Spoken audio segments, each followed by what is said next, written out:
এসে পৌঁছেছি হোলির দোলের মধ্যে রাধাকৃষ্ণ লীলাক্ষেত্রে।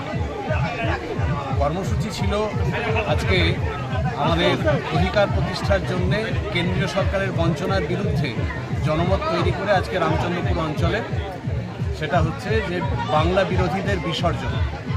কিন্তু এসে দেখা গেল সেটা হচ্ছে সনাতন ধর্মের যে মহত্ব তার ঐশ্বর্যের বিবরণ।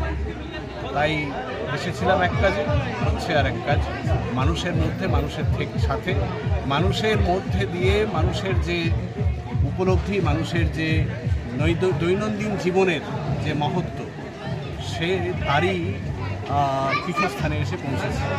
আজকে এই মন্দিরে আমাদের